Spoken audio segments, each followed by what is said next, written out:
আসসালামু আলাইকুম। আমি এখন কথা বলছি আমাদের একজন মেডিকেল স্টুডেন্টের সাথে। সে বর্তমানে একটি স্বনামধন্য মেডিকেল কলেজে পড়ালেখা করছে। তার মা আমাদের আন্টি একটা ক্যান্সারের জার্নির মধ্যে দিয়ে বিগত ১.৫ বছর পার করেছে। তো এই ক্যান্সারের পুরো চিকিৎসাটাই সে কিন্তু নিজে মেডিকেল স্টুডেন্ট দেখে হোক কিংবা এই হেলথ কেয়ার সিস্টেমের একজন পার্ট হয়ে হোক, সে বাংলাদেশের মধ্যেই পুরো চিকিৎসাটা, তার মায়ের চিকিৎসাটা গো থ্রু করেছে এবং এখনও তার মা সুস্থ না, এখনও অনেক চ্যালেঞ্জেস আছে। কিন্তু এই প্রসেসটা নিয়ে তার সাথে কথা বলবো, যেহেতু সে অনেকগুলো হসপিটাল, অনেকগুলো ডিপার্টমেন্ট এবং দেশেই পুরো চিকিৎসাটা হয়েছে। তো ভাইয়া, আসসালামু আলাইকুম।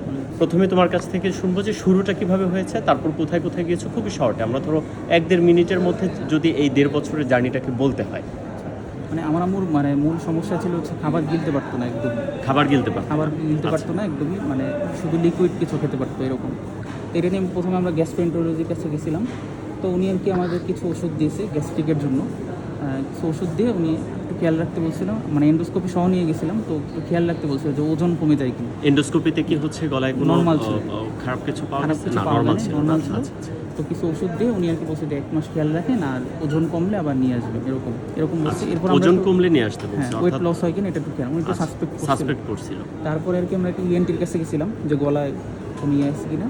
তো ওইখানে টনসিলে হালকা একটা লিশন পাইছে, তো ওইটার বায়োপসি নিয়ে ওইখানে স্কোয়ামাস সেল কার্সিনোমা আসছে।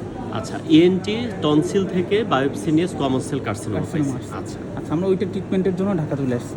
আচ্ছা, ঢাকায় এসে কি ভালো এটা খোঁজ নিয়ে তারপর আমরা বাংলাদেশ স্পেশালিস্ট হসপিটালে, যে ডাক্তার কামরুজ্জামান চৌধুরী স্যারের কাছে, ওনার কাছে গেছি। তো উনি আর কি বলছে যে টনসিলে ক্যান্সারের কারণে আসলে গিলতে না পারার সমস্যাটা হওয়ার কথা না। তো এই জন্য উনি ফার্দার ইভ্যালুয়েশনে গেছে, সিটি স্ক্যানে যা করা লাগে করছে। ওখান থেকে এরপরে ওইখানে এন্ডোস্কোপিতে, ওইখানে ওই বিএসএইচ এন্ডোস্কোপি করার পর ওইখানে আবার লিশন পাওয়া গেছে, ওইখানের বায়োপসি নিয়ে স্কোয়ামাস সেল কার্সিনোমা। তো সবগুলো একবারে চলে আসে। এখানেও স্কোয়ামাস সেল কার্সিনোমা, আমার হচ্ছে টনসিলেও স্কোয়ামাস সেল কার্সিনোমা। আর এবার পাওয়া গেছে হচ্ছে কি ইসোফেগাস। আচ্ছা, ইসোফেগাসে বড় লিশনটা পাওয়া গেছে। আর ওখানে ইনভেসিভ স্কোয়ামাস সেল কার্সিনোমা। প্রথম এন্ডোস্কোপি আর এই এন্ডোস্কোপির মধ্যে গ্যাপ কতদিন ছিল? এটা প্রায় ১.৫ মাস। ১.৫ মাস। আচ্ছা।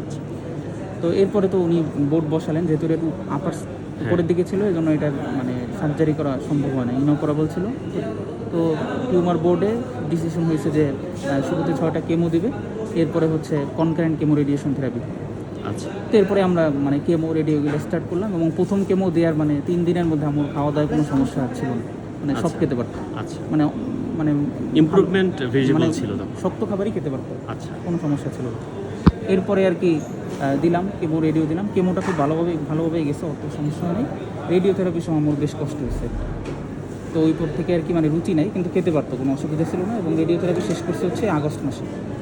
এই গত আগস্ট মাসে রেডিওথেরাপি শেষ হলো। এরপরে 2 মাস ভালোই ছিল, শুধু ওই রেডিওথেরাপির সাইড এফেক্টগুলো ছিল। আচ্ছা। এরপর থেকে আবার একটা এন্ডোস্কোপি করলাম ফলো আপের জন্য। এন্ডোস্কোপির পর থেকে আর কি আবার না খাওয়ার সমস্যাটা আবার চলে আসে। আচ্ছা, এই এন্ডোস্কোপিটা কি এই বছর করা? না, এটা ওই গত বছর শেষে, 2 বছর পরে, তার হচ্ছে অক্টোবরের দিকে। এরপর পেট সিটি করলাম। পেট সিটিতে রিপোর্ট মোটামুটি ভালো ছিল, বাট ছিল ওই রেসিডুয়াল ডিজিজ একটু ছিল। কোন জায়গায়? পেট সিটিতে কি মেটাস্টেসিস পাওয়া গেছে? মেটাস্টেসিস না, ওইখানেই অল্প একটু পাওয়া গেছে। আর আমরা কেমোর পরেও আবার পেট সিটি করছিলাম তখন। আচ্ছা, এটা সেকেন্ড পেট সিটি। প্রথমটাতে কি কোথাও হচ্ছে মেটাস্টেসিস ছিল? আর হ্যাঁ, ওইখানেই ছিল, ওই ইসোফেগাসের ওইখানেই ছিল। ওখানের বাইরে আর কোথাও বডি ছিল না? আচ্ছা। এরপর আর কি ফলো আপের যে পেট ছিল ওইটা একটু ভালো আসছে। আর কিন্তু আবার সমস্যা হলো ওই এন্ডোস্কোপির যে বায়োপসিটা, ওই যে ফলো আপের যে এন্ডোস্কোপির কথা বললাম, ওই এন্ডোস্কোপিতে কোনো ম্যালিগনেন্সি আসে না পরে। আচ্ছা, নন ম্যালিগনেন্সি আসে। আমরা এরপর আরও একবার করছিলাম এন্ডোস্কোপি ডায়ালিটেশন করার জন্য, যেহেতু খেতে পারে না কিছু। তো ডক্টর বলছে যে স্ট্রিকচারের কারণে হয়েছে, ক্যান্সার নাই কিন্তু স্ট্রিকচার হয়ে আছে, সেই জন্য আবার এন্ডোস্কোপি করা হয়েছিল। তো ওইখানেও নন ম্যালিগনেন্টই আসছে। এবারও নন ম্যালিগনেন্ট। এগুলো সবই গত বছরের শেষের কথা। এই মোটামুটি আমাদের ক্যান্সার ট্রিটমেন্ট এখানেই শেষ। এই পুরো ট্রিটমেন্টটাই তুমি বাংলাদেশে নিছো? আচ্ছা, এগুলোতে কি কোনো গভর্নমেন্ট হসপিটাল ইনভলভমেন্ট ছিল না সবই প্রাইভেট ছিল? তুমি যা সবই প্রাইভেট হসপিটাল। ওই পেট সিটিটা ঢাকা মেডিকেল কলেজে। আচ্ছা, ঢাকা মেডিকেলে পেট সিটিতে খরচ কেমন ছিল? 25,000, যেটা বাইরে হয়তো 55-60 এরকম।